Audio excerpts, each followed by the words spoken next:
Hey, welcome to 560WIND.com. I'm your congenial host, Mike North.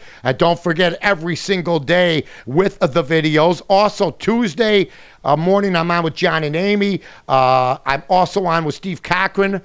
Friday afternoon at 5:50. So a lot of things going on 560WIND.com. Don't forget to check out my stuff every single day at the Daily Herald or dailyherald.com. Now, hey, it's all about sports today, and it's all about LeBron James. I've been a frequent critic of LeBron James over the past, 2-3 years. I always liked him until he made the decision. I said if he won a championship this year, I'd let it go. That's what I'm going to do. But here's what I'm going to start doing. I'm going to start telling everybody it wasn't just him.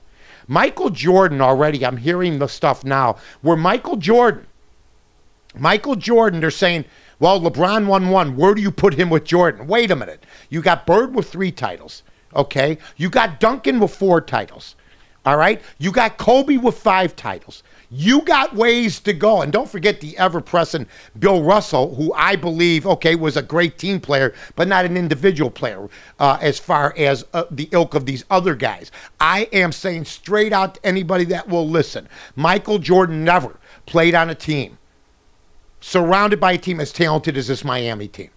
Pippen wasn't Wade, okay? And Luke Longley wasn't Bosh. Okay, now you had Grant and Pippen and Jordan.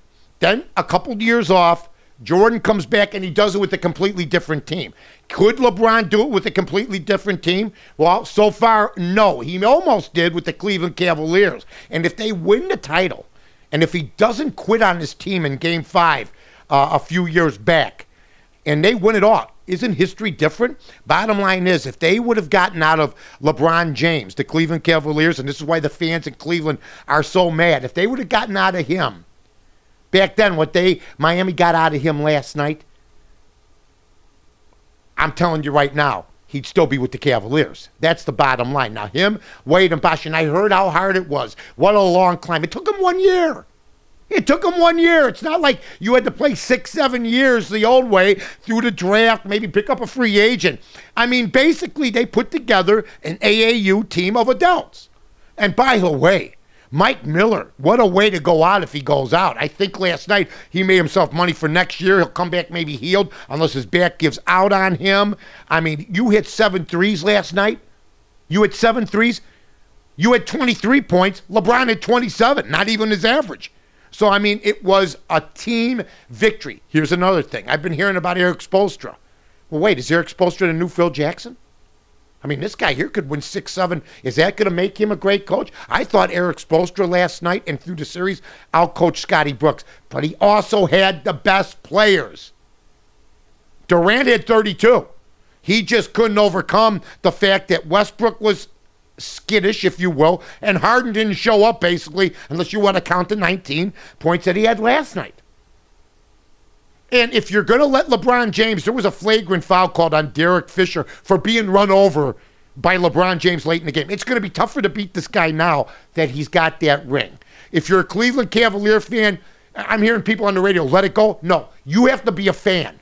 I'm hearing ex-athletes saying, let it go, okay? That proves to me that you don't understand fan bases. The Cleveland Cavalier fans should never let it go. He jilted them, and that's fine. On the way he did it was classless. But for everybody else, let it go. Let's see if he can get the 3 to tie Bird. Because right now, he's still not in my top 5. Still not in my top 5. You got to win more titles. That was his plan. And maybe he will do just that. Bottom line. So to the Miami Heat fans, congratulations. To the Oklahoma City fans, you got to the finals.